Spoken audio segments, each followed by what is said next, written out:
ਸਤਿ ਸ਼੍ਰੀ ਅਕਾਲ ਪਿਆਰੇ ਬੱਚਿਓ। ਅੱਜ ਇਕਨੋਮਿਕਸ ਦਾ ਇੱਕ ਨਵਾਂ ਟੌਪਿਕ ਲੈ ਕੇ ਤੁਹਾਡੇ ਸਾਹਮਣੇ ਆ ਰਹੇ ਹਾਂ ਬੇਟਾ। Financial system of Punjab government, Punjab ਸਰਕਾਰ ਦੀ ਵਿੱਤੀ ਪ੍ਰਣਾਲੀ। ਇਹ ਬਹੁਤ ਇੰਪੋਰਟੈਂਟ ਟੌਪਿਕ ਹੈ ਬੇਟਾ। ਕਿਸੇ ਵੀ ਦੇਸ਼, ਕਿਸੇ ਵੀ ਰਾਜ ਨੂੰ ਚਲਾਉਣ ਵਾਸਤੇ ਸਭ ਤੋਂ ਜ਼ਰੂਰੀ ਹੁੰਦਾ ਹੈ ਵਿੱਤ। ਔਰ ਵਿੱਤ ਨੂੰ ਕਿਸ ਤਰੀਕੇ ਇਕੱਠਾ ਕਰਨਾ ਹੈ, ਕਿਸ ਤਰੀਕੇ ਕੇ ਟੈਕਸਿਸ ਦੇ ਨਾਲ ਪੈਸੇ ਨੂੰ ਇਕੱਠਾ ਕਰਨਾ ਹੈ ਤਾਂ ਕਿ ਉਸ ਤਰੀਕੇ ਸਰਕਾਰ ਨੂੰ ਚਲਾਇਆ ਜਾ ਸਕੇ, ਉਸ ਰਾਜ ਨੂੰ ਚਲਾਇਆ ਜਾ ਸਕੇ, ਉਸ ਰਾਜ ਦੀ ਮੁੱਢਲੀ ਸਹੂਲਤਾਂ ਜਿਹੜੀਆਂ ਨੇ, ਬੇਸਿਕ ਇਨਫਰਾਸਟ੍ਰਕਚਰ ਹੈ, ਉਹਨੂੰ ਡਿਵੈਲਪ ਕੀਤਾ ਜਾ ਸਕੇ। ਕਿਸ ਤਰੀਕੇ ਲੋਕਾਂ ਨੂੰ ਕੰਮ ਦਿੱਤੇ ਜਾ ਸਕਣ ਜਾਂ ਸਰਕਾਰ ਚਲਾਉਣ ਲਈ ਜਿਹੜੇ ਖਰਚੇ ਹੁੰਦੇ ਨੇ, ਪ੍ਰਬੰਧਕੀ ਖਰਚੇ ਹੁੰਦੇ ਨੇ, ਉਹਨਾਂ ਨੂੰ ਕੀਤਾ ਜਾ ਸਕੇ। ਇਹ ਸਭ ਚੀਜ਼ਾਂ ਸਰਕਾਰ ਦੀ ਵਿੱਤੀ ਪ੍ਰਣਾਲੀ ਦਾ ਹਿੱਸਾ ਹੁੰਦੀਆਂ ਨੇ। ਔਰ ਦੇਖੋ, ਇੱਕ ਪਾਸੇ ਜਿੱਥੇ ਆਮਦਨ ਦੀ ਗੱਲ ਹੈ, ਦੂਸਰੇ ਪਾਸੇ ਉਹਦੇ ਨਾਲ ਉਹਨੂੰ ਖਰਚਣ ਤੇ ਵੀ ਗੱਲ ਆਉਂਦੀ ਹੈ। ਇਸ ਜਿਹੜਾ ਐਪੀਸੋਡ ਹੈ ਸਾਡਾ financial system of Punjab government ਦਾ ਪਹਿਲਾ ਐਪੀਸੋਡ ਹੈ। ਇਹਦੇ ਵਿੱਚ ਅਸੀਂ ਜਿਹੜੀ ਗੱਲ ਕਰਨ ਜਾ ਰਹੇ ਹਾਂ, ਉਹ ਗੱਲ ਕਰਨ ਜਾ ਰਹੇ ਹਾਂ sources of income of Punjab government. So ਬਹੁਤ ਧਿਆਨ ਦੇ ਨਾਲ ਦੇਖੀਏ ਕਿ ਪੰਜਾਬ ਸਰਕਾਰ ਦੇ ਆਮਦਨ ਦੇ ਕਿਹੜੇ-ਕਿਹੜੇ ਸਰੋਤ ਹਨ, ਜਿਨ੍ਹਾਂ ਦੇ ਨਾਲ ਉਹ ਜਿਹੜਾ ਫਾਈਨੈਂਸ਼ੀਅਲ ਸਿਸਟਮ ਹੈ ਸਾਡੇ ਸਟੇਟ ਦਾ ਚੱਲਦਾ ਹੈ, ਉਹਨਾਂ ਨੂੰ ਆਮਦਨ ਹੁੰਦੀ ਹੈ। ਔਰ ਉਹੀ ਆਮਦਨ ਜਿਹੜੀ ਪੰਜਾਬ ਸਰਕਾਰ ਜਿਹੜੀ ਹੈ ਅੱਗੇ ਸਰਕਾਰ ਚਲਾਉਣ ਲਈ ਜਾਂ ਰਾਜ ਨੂੰ ਚਲਾਉਣ ਲਈ ਵਰਤਦੀ ਹੈ।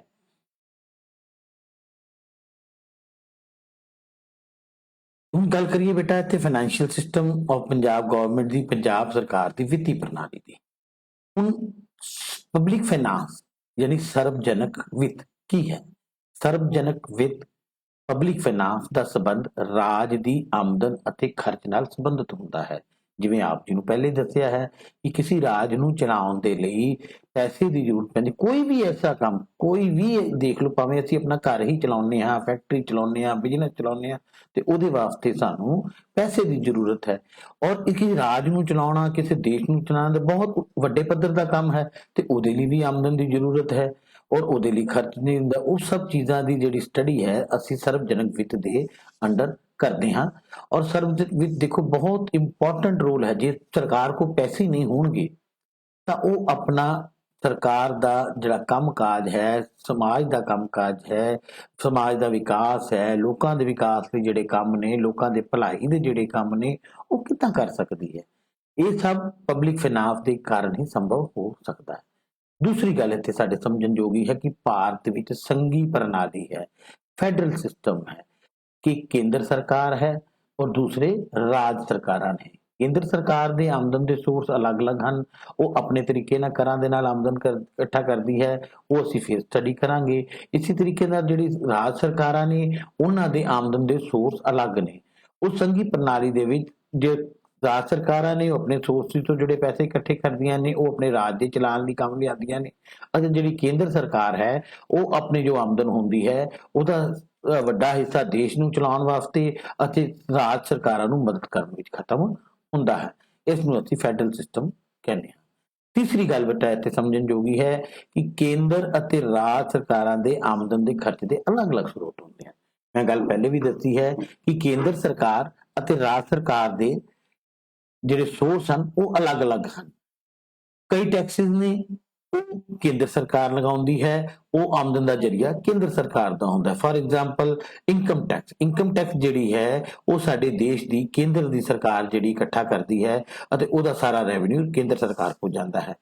ਰਾਜ ਸਰਕਾਰਾਂ ਆਪਣੇ ਲੈਵਲ ਤੇ ਵੈਲਿਊ ਐਡਿਡ ਟੈਕਸ, ਜਿਹਨੂੰ ਵੈਟ ਕਹਿੰਦੇ ਹਾਂ, ਉਹ ਲਗਾਉਂਦੀ ਹੈ, ਜਾਂ ਹੋਰ ਕਈ ਤਰ੍ਹਾਂ ਦੇ ਟੈਕਸਿਸ ਜਿਨ੍ਹਾਂ ਦੇ ਬਾਰੇ ਜ਼ਿਕਰ ਅਸੀਂ ਅਗਲੀ ਸਲਾਈਡਾਂ ਤੇ ਕਰਾਂਗੇ। ਉਸ ਤੋਂ ਆਪਣੀ ਆਮਦਨ ਕਮਾਉਂਦੀ ਹੈ ਅਤੇ ਉਹ ਆਮਦਨ ਜਿਹੜੀ ਹੈ ਸਮਾਜ ਦੇ ਭਲਾਈ ਦੇ ਲਈ ਜਾਂ ਰਾਜ ਨੂੰ ਚਲਾਉਣ ਲਈ ਵੱਖ-ਵੱਖ ਮਦਾਂ ਦੇ ਉੱਤੇ ਖਰਚਦੀ ਹੈ।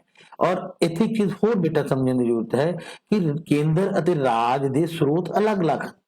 ਕਿ ਅਸੀਂ ਇਹ ਨਹੀਂ ਕਹਿ ਸਕਦੇ ਕਿ ਕੇਂਦਰ ਵੀ ਉਸੇ ਸਰੋਤ ਤੋਂ ਪੈਸੇ ਇਕੱਠੇ ਕਰਦੀ ਹੈ ਅਤੇ ਰਾਜ ਸਰਕਾਰ ਵੀ ਉਸੇ ਸਰੋਤ ਤੋਂ ਪੈਸਾ ਕਰਦੀ ਹੈ। ਨਹੀਂ, ਕੇਂਦਰ ਦੇ ਆਮਦਨ ਦੇ ਸਰੋਤ ਅਲੱਗ ਹਨ, ਰਾਜ ਸਰਕਾਰਾਂ ਦੇ ਆਮਦਨ ਦੇ ਸਰੋਤ ਅਲੱਗ ਹਨ ਅਤੇ ਉਹਨਾਂ ਦੇ ਖਰਚ ਦੇ ਸਰੋਤ ਵੀ ਅਲੱਗ-ਅਲੱਗ ਹਨ।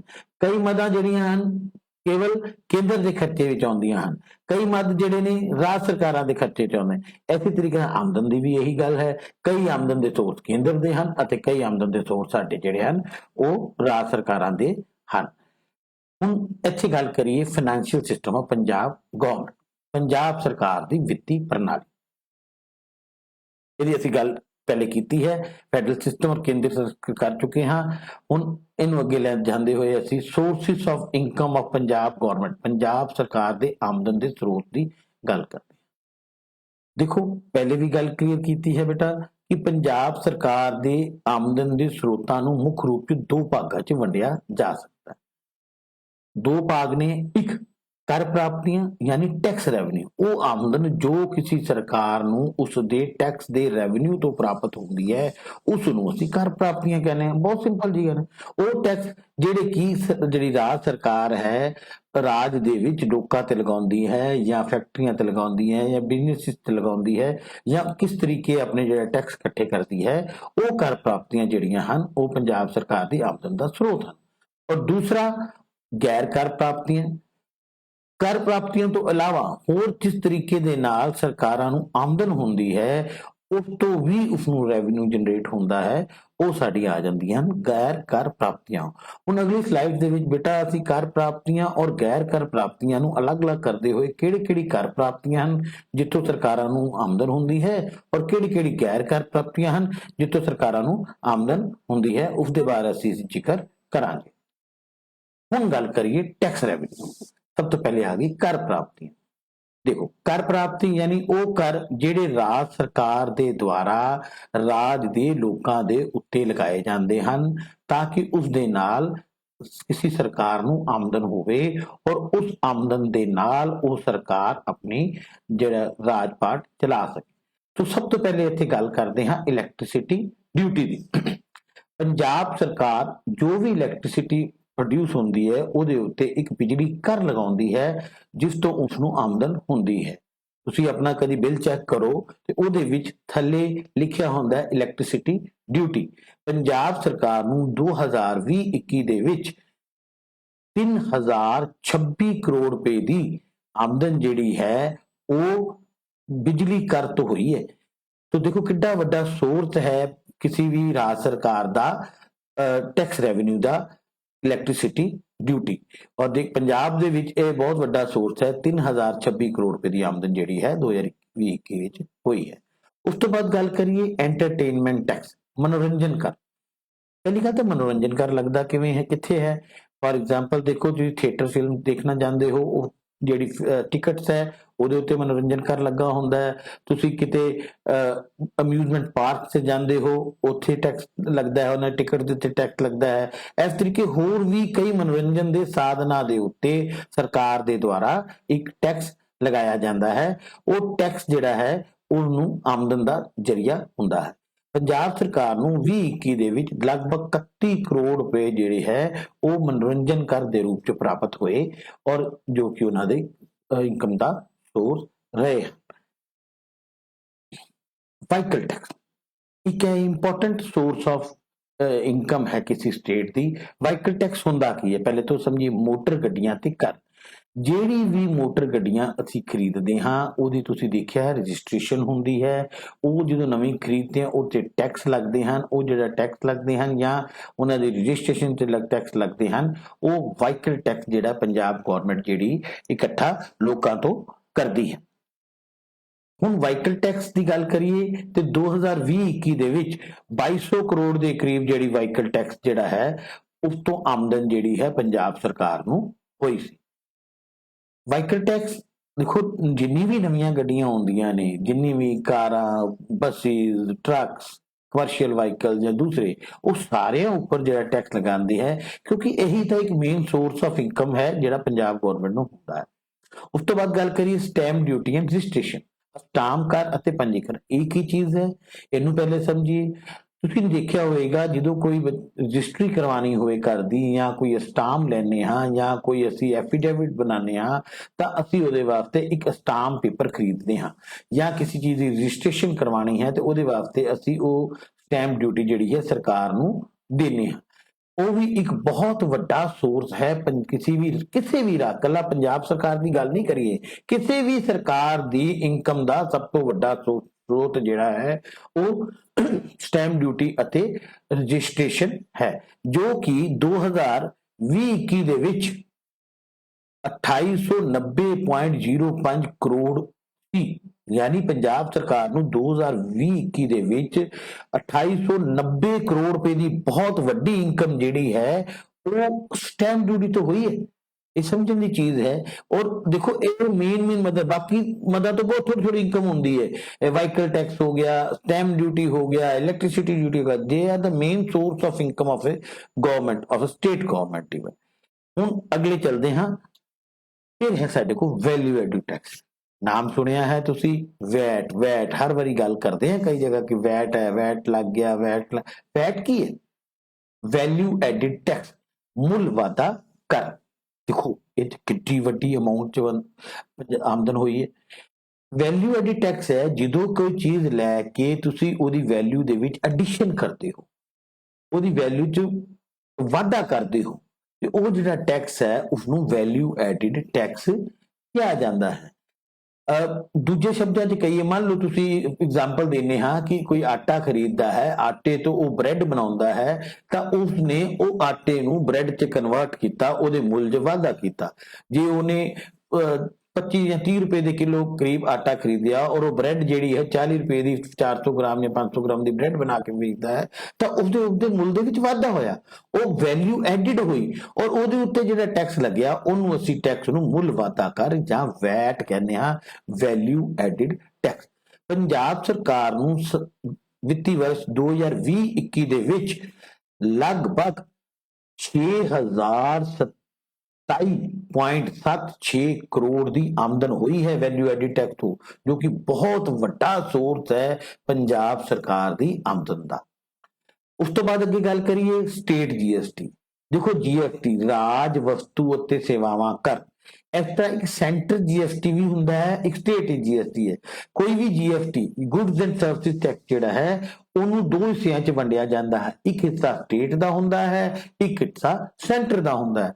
ਉਹਨੂੰ ਅੱਧ ਵਿੱਚ ਦੋਨਾਂ ਦੇ ਵਿੱਚ ਸਟੇਟ, ਜਿਵੇਂ ਤੁਹਾਨੂੰ ਦੱਸਿਆ ਕਿ ਸੰਘੀ ਪ੍ਰਣਾਲੀ ਹੈ, ਕੁਝ ਹਿੱਸਾ ਜਿਹੜਾ ਸਟੇਟ ਕੋ ਮਿਲ ਜਾਂਦਾ ਹੈ, ਕੁਝ ਹਿੱਸਾ ਜਿਹੜਾ ਉਹ ਕੇਂਦਰ ਸਰਕਾਰ ਦੇ ਕੋਲ ਚਲੇ ਜਾਂਦਾ ਹੈ। ਇਸੇ ਤਰੀਕੇ ਦੇ ਨਾਲ ਸਟੇਟ ਜੀਐਸਟੀ ਜਿਹੜਾ ਕਿ ਪੰਜਾਬ ਸਰਕਾਰ ਦਾ ਆਪਣਾ ਸ਼ੇਅਰ ਹੈ, 2020-21 ਦੇ ਵਿੱਚ 3026 ਕਰੋੜ ਦਾ ਸੀ। ਯਾਨੀ 2020-21 ਦੇ ਵਿੱਤੀ ਵਰਸ਼ ਦੇ ਵਿੱਚ ਇਸ ਆਮਦਨ ਯਾਨੀ 3026 ਕਰੋੜ ਦੀ ਆਮਦਨ ਪੰਜਾਬ ਸਰਕਾਰ ਨੂੰ ਸਟੇਟ ਜੀਐਸਟੀ ਤੋਂ ਹੋਈ ਹੈ, ਜੋ ਕਿ ਪੰਜਾਬ ਸਰਕਾਰ ਦੀ ਆਮਦਨ ਦਾ ਬਹੁਤ ਵੱਡਾ ਸੋਰਸ ਸੀ। ਉਸ ਤੋਂ ਅੱਗੇ ਗੱਲ ਕਰੀਏ ਬੇਟਾ, ਤਾਂ ਫਿਰ ਸਾਡੇ ਕੋਲ ਆ ਜਾਂਦਾ ਸਟੇਟ ਐਕਸਾਈਜ਼ ਡਿਊਟੀ। ਹੁਣ ਸਟੇਟ ਐਕਸਾਈਜ਼ ਡਿਊਟੀ ਕੀ ਹੈ? ਕਈ ਚੀਜ਼ਾਂ ਦੇ ਉੱਤੇ, ਜਿਵੇਂ ਕਿ ਲਿਕਰ ਦੇ ਉੱਤੇ ਜਾਂ ਹੋਰ ਕਈ ਅਜਿਹੀ ਚੀਜ਼ਾਂ ਨੇ ਪ੍ਰੋਡਕਸ਼ਨ ਦੇ ਉੱਤੇ, ਸਟੇਟ ਇੱਕ ਐਕਸਾਈਜ਼ ਡਿਊਟੀ ਲਗਾਉਂਦਾ ਹੈ, ਉਤਪਾਦਨ ਕਰ ਲਗਾਉਂਦਾ। ਜਿਹੜੀ ਚੀਜ਼ ਰਾਜ ਦੇ ਵਿੱਚ ਉਤਪਾਦਿਤ ਕੀਤੀ ਜਾਂਦੀ ਯਾਨੀ ਬਣਾਈ ਜਾਂਦੀ ਹੈ, ਉਹਦੇ ਉੱਤੇ ਸਟੇਟ ਐਕਸਾਈਜ਼ ਡਿਊਟੀ ਲਗਾਉਂਦਾ ਹੈ। ਉਹ ਵੀ ਬਹੁਤ ਵੱਡਾ ਸੋਰਸ ਹੈ ਪੰਜਾਬ ਸਰਕਾਰ ਦਾ, ਜਿਹਦੇ ਵਿੱਚ ਪੰਜਾਬ ਸਰਕਾਰ ਨੂੰ ਇੱਕ ਮੇਨ ਜਿਹੜੇ ਮੱਧ ਦੇ ਵਿੱਚ ਆਮਦਨ ਹੁੰਦੀ ਹੈ ਔਰ ਉਹਦੇ ਰਿਸੋਰਸਿਸ ਜਿਹੜੇ ਨੇ ਉਸ ਤੋਂ ਕਮਾਈ ਕਰਦੇ ਹੈ। ਬਹੁਤ ਇੰਪੋਰਟੈਂਟ ਹੈ ਬੇਟਾ ਇਹਦੇ ਵਿੱਚ, ਕਿਉਂਕਿ ਤੁਹਾਨੂੰ ਲੱਗਦਾ ਰਿਹਾ ਕਿ 7000 ਕਰੋੜ ਜਾਂ ਇੰਨੇ ਕਰੋੜ, ਪਰ ਜਦੋਂ ਅਸੀਂ ਇਹਨੂੰ ਖਰਚੇ ਤੇ ਦੇਖਦੇ ਹਾਂ ਕਿ ਪੰਜਾਬ ਸਰਕਾਰ ਖਰਚੇ ਕਿੱਥੇ ਕਰਦੀ ਹੈ, ਤਾਂ ਉਹਦੇ ਤੋਂ ਕਲੀਅਰ ਹੁੰਦਾ ਹੈ ਕਿ ਇਹ ਅਮਾਉਂਟ ਕੋਈ ਇੰਨੀ ਜ਼ਿਆਦਾ ਨਹੀਂ। ਕਿਉਂਕਿ ਪੰਜਾਬ ਸਰਕਾਰ ਤੇ ਜਿੰਨੇ ਵੀ ਮੁਲਾਜ਼ਮ ਕੰਮ ਕਰਦੇ ਹਨ ਜਾਂ ਜਿੰਨੇ ਵੀ ਸਰਕਾਰ ਲੋਕ ਭਲਾਈ ਦੇ ਕੰਮ ਕਰਦੀ ਹੈ, ਉਹਦੇ ਵਿੱਚ ਵੀ ਹਜ਼ਾਰਾਂ ਕਰੋੜ ਰੁਪਏ ਜਿਹੜਾ ਉਹ ਖਰਚ ਕੀਤਾ ਜਾਂਦਾ ਹੈ। ਸੋ ਸਟੇਟ ਐਕਸਾਈਜ਼ ਡਿਊਟੀ ਦੇ ਵਿੱਚ ਪੰਜਾਬ ਸਰਕਾਰ ਨੂੰ 2020-21 ਦੇ ਵਿੱਚ 7054 ਕਰੋੜ ਦੀ ਆਮਦਨ ਹੋਈ। ਇਹ ਆਮਦਨ ਵੀ ਬਹੁਤ ਵੱਡੀ ਆਮਦਨ ਹੈ। ਲੈਂਡ ਰੈਵਨਿਊ, ਇਸ ਨੂੰ ਮਾਲਗੁਜ਼ਾਰੇ ਵੀ ਕਹਿੰਦੇ ਆ, ਸੁਣਿਆ ਹੋਏਗਾ ਬੇਟਾ ਮਾਲਗੁਜ਼ਾਰੀ। ਇਹ ਕਰ ਕਿਸਾਨਾਂ ਤੇ ਲਗਾਇਆ ਜਾਂਦਾ ਹੈ। ਪੰਜਾਬ ਸਰਕਾਰ ਨੂੰ 2021 ਦੇ ਵਿੱਚ ਲਗਭਗ 86 ਕਰੋੜ ਆਮਦਨ ਹੋਈ ਸੀ, ਯਾਨੀ ਕਿਸਾਨਾਂ ਦੇ ਉੱਤੇ ਲਗਾਇਆ ਗਿਆ ਕਰ ਜਿਹੜਾ ਲੈਂਡ ਰੈਵਨਿਊ ਹੈ ਪੰਜਾਬ ਸਰਕਾਰ ਨੂੰ, ਇਸ ਦੇ ਉੱਤੇ ਵੀ ਆਮਦਨ ਜਿਹੜੀ ਹੁੰਦੀ ਹੈ। ਇਸ ਤੋਂ ਅੱਗੇ ਚਲੀਏ ਬੇਟਾ, ਤਾਂ ਸਾਡੇ ਕੋਲ ਆਉਂਦਾ ਸ਼ੇਅਰ ਇਨ ਸੈਂਟਰਲ ਗਵਰਨਮੈਂਟ ਟੈਕਸ। ਇਹ ਬਹੁਤ ਹੀ ਇੰਪੋਰਟੈਂਟ ਚੀਜ਼ ਹੈ, ਇਹਨੂੰ ਬੜੇ ਧਿਆਨ ਨਾਲ ਸਮਝਣਾ। ਜਿਵੇਂ ਮੈਂ ਤੁਹਾਨੂੰ ਦੱਸਿਆ ਹੈ ਕਿ ਸਾਡੇ ਦੇਸ਼ 'ਚ ਸੰਘੀ ਪ੍ਰਣਾਲੀ ਹੈ, ਫੈਡਰਲ ਸਿਸਟਮ ਹੈ, ਇੱਕ ਕੇਂਦਰ ਸਰਕਾਰ ਹੈ ਅਤੇ ਉਹਦੇ ਨਾਲ ਦੂਸਰੇ ਰਾਜ ਸਰਕਾਰਾਂ ਹਨ। ਰਾਜ ਸਰਕਾਰਾਂ ਦੇ ਆਮਦਨ ਦੇ ਸੋਰਸ ਅਲੱਗ-ਅਲੱਗ ਹਨ, ਕੇਂਦਰ ਸਰਕਾਰ ਦਾ ਆਮਦਨ ਦੇ ਸੋਰਸ ਅਲੱਗ-ਅਲੱਗ ਹਨ। ਲੇਕਿਨ ਰਾਜ ਸਰਕਾਰਾਂ ਜੋ ਕਰ ਇਕੱਠਾ ਕਰਦੀਆਂ ਹਨ ਉਹ ਤਾਂ ਆਪਣੇ ਰਾਜ ਦੇ ਵਿਕਾਸ ਦੇ ਲਈ ਕੰਮਾਂ ਦੇ ਲਈ ਖਰਚਦੀਆਂ ਹਨ। ਰਾਜ ਦੇ ਕੰਮਾਂ ਲਈ ਹੋਰ ਲੋਕਾਂ ਦੀ ਭਲਾਈ ਦੇ ਕੰਮ ਹੋ ਗਏ ਜਾਂ ਰਾਜ ਚਲਾਉਣ ਨੂੰ ਪ੍ਰਸ਼ਾਸਨਿਕ ਖਰਚਾ ਹੋ ਗਿਆ ਉਹਦੇ ਵਿੱਚ ਖਰਚਦੀਆਂ ਹਨ।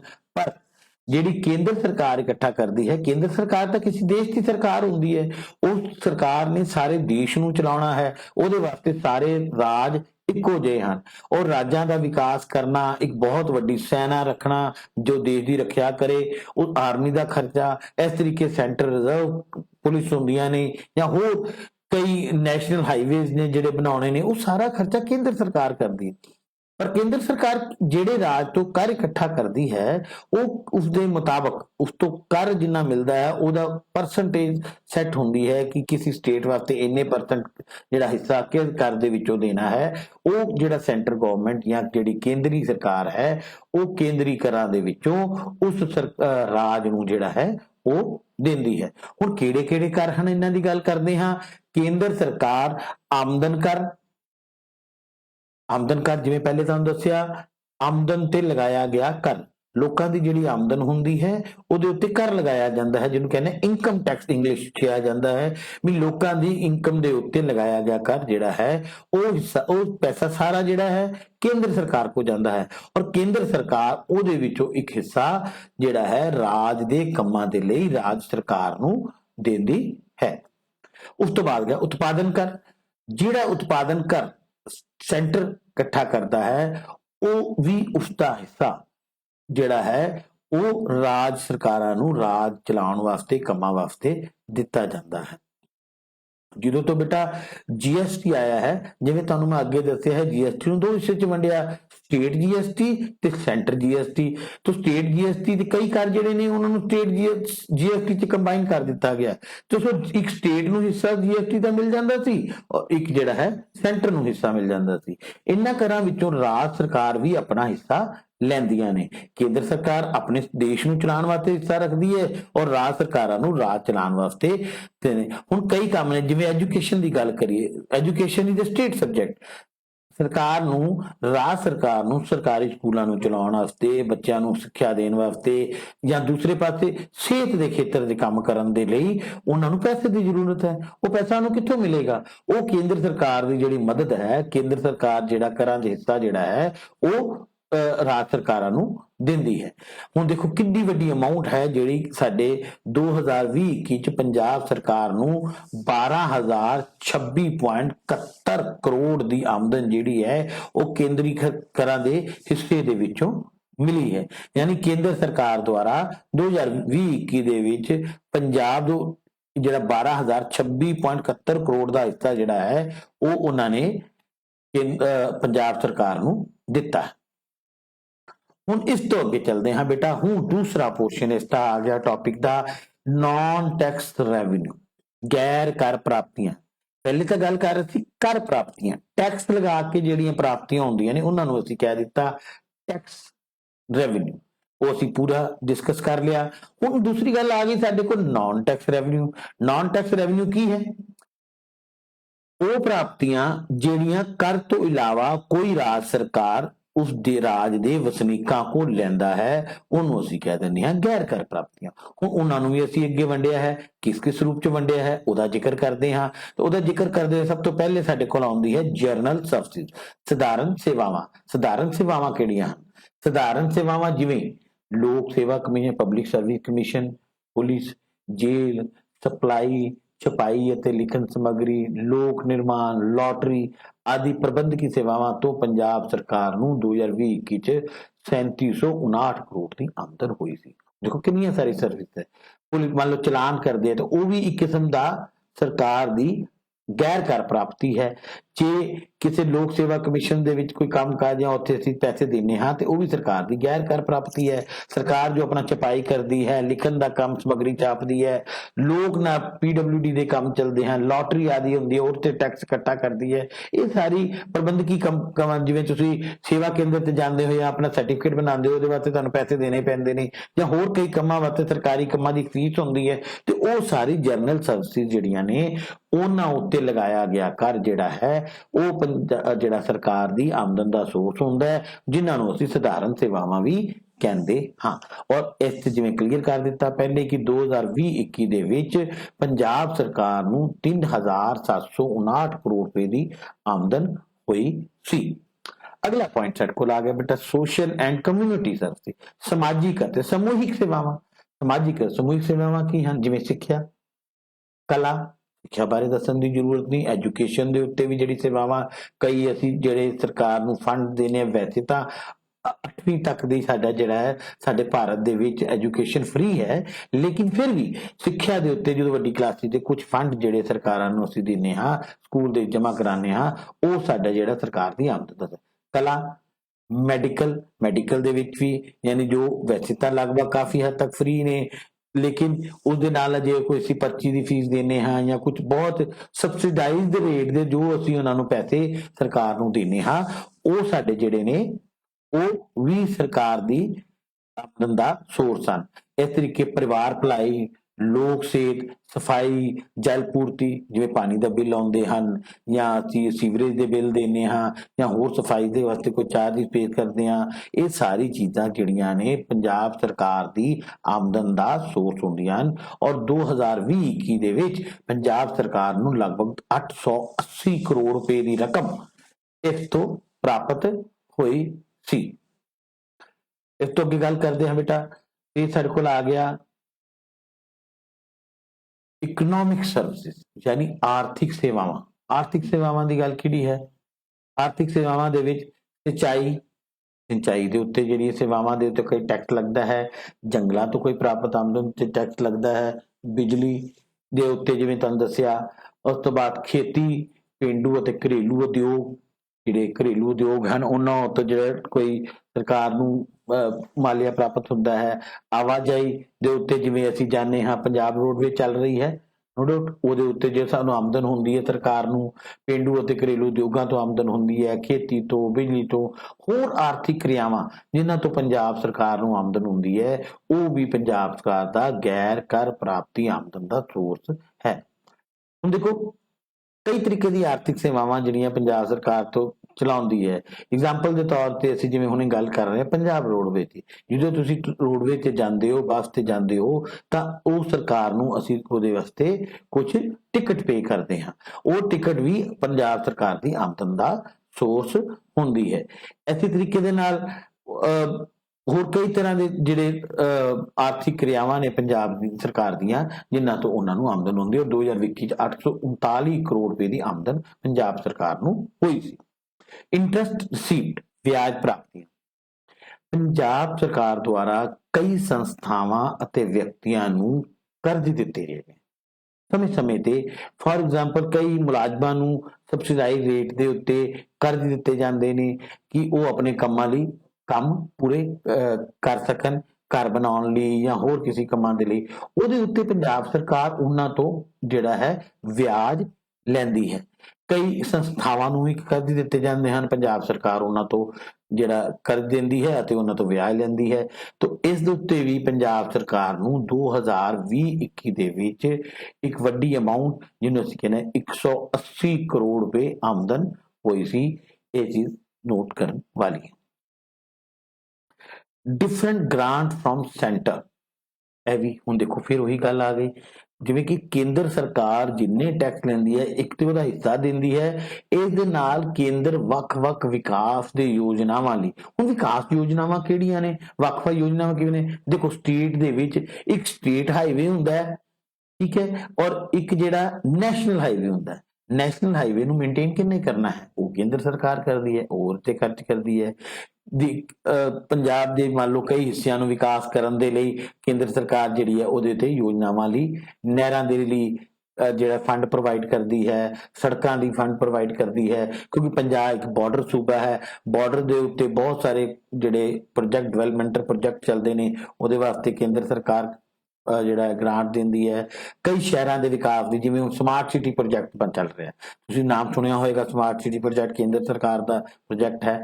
ਉਹਦੇ ਵਿੱਚ ਅੰਮ੍ਰਿਤਸਰ, ਲੁਧਿਆਣਾ ਇਹ ਜਿਹੜੇ ਸਿਟੀ ਨੇ ਸਮਾਰਟ ਸਿਟੀ ਨੇ, ਉਹ ਸਮਾਰਟ ਸਿਟੀ ਜਿਹੜੇ ਨੇ ਉਹਨਾਂ ਨੂੰ ਵਿਕਾਸ ਦੇ ਲਈ ਕਈ ਫੰਡ ਜਿਹੜੇ ਨੇ ਉਹ ਸਹਾਇਤਾ ਜਿਹੜੀ ਹੈ ਉਹ ਕੇਂਦਰ ਸਰਕਾਰ ਦਿੰਦੀ ਹੈ।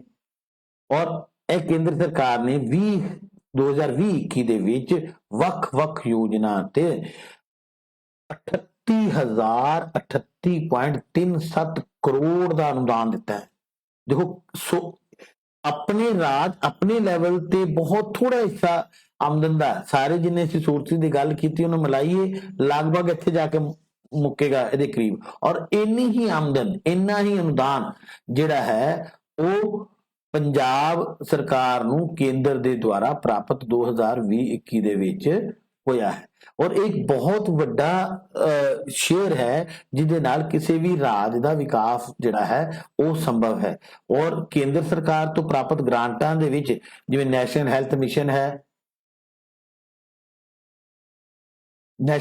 ਮਿਸ਼ਨ ਹੈ ਉਹਦੇ ਵਿੱਚ ਜਾਂ ਆਯੁਸ਼ਮਾਨ ਭਾਰਤ ਹੈ ਇਹਦੇ ਵਿੱਚ ਕੇਂਦਰ ਸਰਕਾਰ ਦੁਆਰਾ ਪੰਜਾਬ ਸਰਕਾਰ ਨੂੰ ਜਿਹੜਾ ਹੈ ਬਹੁਤ ਸਾਰਾ ਆਮਦਨ ਜਿਹੜੀ ਹੈ ਉਹ ਹੁੰਦੀ ਹੈ।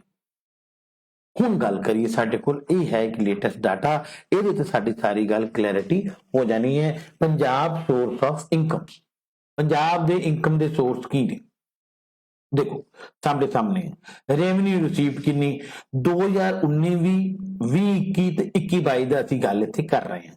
ਰੈਵਨਿਊ ਰਿਸੀਵਡ ਪੰਜਾਬ ਸਰਕਾਰ ਦੀ ਕੀ ਨੇ 73,975.08 ਕਰੋੜ ਇਹ ਹੈ 2019-20 ਦੀ 2021 ਦੀ ਗੱਲ ਕਰੀਏ 72,042.42 ਔਰ ਜਿਹੜਾ ਬਜਟ ਐਸਟੀਮੇਟ ਹੈ 2021-22 ਦਾ ਉਹ 95,257.60 ਜਿਹੜਾ ਹੈ ਇਹ 21-22 ਦਾ ਹੈ। ਤਿੰਨੋਂ ਸਾਲਾਂ ਦਾ ਦੇਖੋ ਕੰਪੈਰੀਜ਼ਨ ਤੁਹਾਡੇ ਸਾਹਮਣੇ ਕਲੀਅਰ ਕੀਤਾ ਹੋਇਆ ਹੈ ਤੁਸੀਂ ਈਜ਼ੀਲੀ ਇਸ ਚੀਜ਼ ਨੂੰ ਸਮਝ ਸਕਦੇ ਹੋ।